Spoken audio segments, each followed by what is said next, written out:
Hello everyone, आप सबका स्वागत है स्केटिंग के डे 35 में। आज का दिन बहुत मुश्किल भरा था क्योंकि मेरी तबीयत ठीक नहीं थी, बिल्कुल भी एनर्जी नहीं थी। मैं बीच में रो भी पड़ी, लेकिन मैंने हार नहीं मानी। जैसे ही ग्राउंड पे पहुंची एज यूजुअल वार्म अप। मैं वार्म अप खत्म भी नहीं कर पाई थी अच्छे से कि सर ने रनिंग रेस शुरू करवा दी। मैंने पूरी कोशिश की कि अच्छे से दौड़ूं। शुरुआत तो बहुत बढ़िया की, लेकिन सर तो कभी इस लाइन को टच करो, कभी तो उसको लाइन टच करो, कभी इस लाइन को टच करो। मैं इतना ज्यादा थक गई कि मेरी सारी एनर्जी खत्म। मैं थक के बोले जा रहे थे, मत चल मत चल। सांस भी इतना तेज चल रही थी कि मुझे मेरी हार्ट बीट सुनाई दे रही है। उसके बाद सर ने शुरू करवाई फ्रॉग जंप, लेकिन मैं तो पहले ही बहुत थकी हुई थी। सब बच्चों ने शुरू की, लेकिन मुझसे हो ही नहीं पा रही थी क्योंकि आज मुझे बॉडी एक हो रहा था। फिर मैंने मम्मा और सर की बात से थोड़ी हिम्मत ली और शुरू की, लेकिन मैं तो बीच राउंड में ही बैठ गई। फिर इसी राउंड में थी डक वॉक भी। फिर सर ने बोला, गोलू नो कंप्लीट, क्योंकि सर को नहीं पता था मेरी तबीयत खराब है। फिर सबसे लास्ट में सही, लेकिन मैंने हिम्मत नहीं हारी, अपने राउंड्स कंप्लीट किए। इतनी गर्मी और थकान से मैं पूरी पसीनों में नहा ली थी। मेरे पैर भी दर्द होने लग गए थे।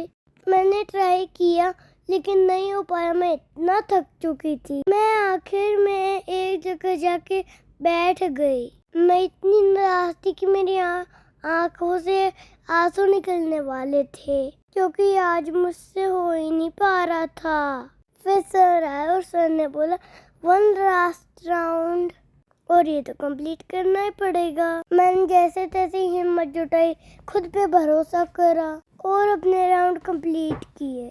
फिर मैंने गहरी सांस ली, पानी पिया, सोचा चाहे कुछ भी हो जाए मैं हार नहीं मान लूंगी। फिर थोड़ा मम्मा पास ब्रेक लेके मैं चले गई स्केट्स पहन के स्केटिंग करने। ओह, लेकिन एक मिनट रुको, मैं यहाँ स्केटिंग करने के लिए नहीं रो रही।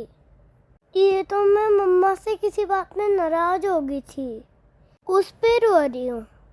आज आपको कुछ अलग नोट हुआ? जो रोज मेरे ब्लॉग देखते हैं वही बता पाएंगे।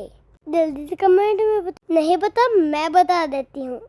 आज सर फाइनली मेरा न्यू हेलमेट ले आए। मैं बहुत एक्साइटेड थी, लेकिन उसका साइज सही नहीं था। वो बार बार नीचे आ रहा था, तो मैं उसकी वजह से देख नहीं पा रही थी।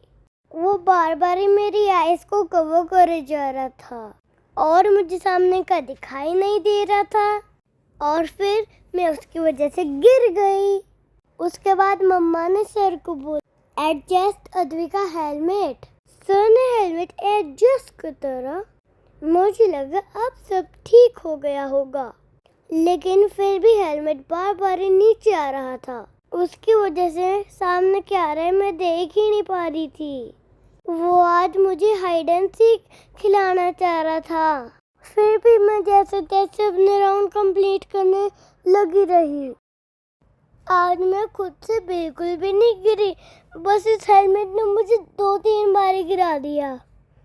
और मम्मा देखे जा रहे थे कि वो हेलमेट मुझे बार बार ही परेशान करे जा रहा है। मम्मा बोल भी रहे थे, आनी आ जाओ, लेकिन मैं अपने राउंड कंप्लीट करने में बिजी थी। फिर मैं मम्मा पास पानी पीने गई।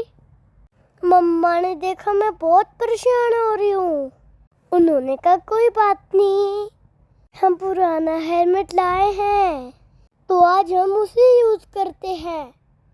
तब तक हम सर को दे देंगे, वो थोड़ा छोटा साइज ट्राई करेंगे। मैंने पुराना हेलमेट पहना और अब मुझे सब ठीक दिखाई दे रहा था। और अब मैंने फुल स्पीड में स्केटिंग भी शुरू की। मम्मा बार बार बोल रही थी, नू आपकी तबीयत ठीक नहीं है, ध्यान से करो। मैं पूरी कोशिश कर रही थी। लेकिन फिर भी मैं एक बार तेज से गिरी। लेकिन फिर भी आज मैंने अपनी क्लास कंप्लीट की। लेकिन फ्रेंड्स, आज का दिन मेरे बेस्ट नहीं था, क्योंकि आज मेरी तबीयत ठीक नहीं थी। मुझे बॉडी एक हो रहा था। लेकिन हमारी असली जीत तब होती है जब हम ज़्यादा मेहनत करते हैं। तो दोस्तों, आपको मेरी मेहनत कैसी पसंद आ रही है, कमेंट में ज़रूर बताना। और अगर आपको मेरी मेहनत पसंद आ रही है तो मेरे चैनल को लाइक से सब्सक्राइब करना मत भूलना। और कमेंट में ज़रूर बताना कि आपके साथ भी कभी ऐसा हुआ है, तबीयत खराब होते हुए भी बहुत मेहनत से काम करा है और हार नहीं माननी है। तो गाइस, मिलते हैं कल के ब्लॉग में। तब तक के लिए आप मेरी बाकी वीडियोस को एंजॉय करो। और मेरे ब्लॉग में आने वाला है एक सरप्राइज, तो चैनल का बेल आइकन सब ऑन कर लो, ताकि जैसे ही मेरी नई वीडियो अपलोड हो आप सबको पता चल जाए। तो मिलते हैं कल, अगर मेरी तबीयत ठीक रही तो। Bye bye, see you all, take rest.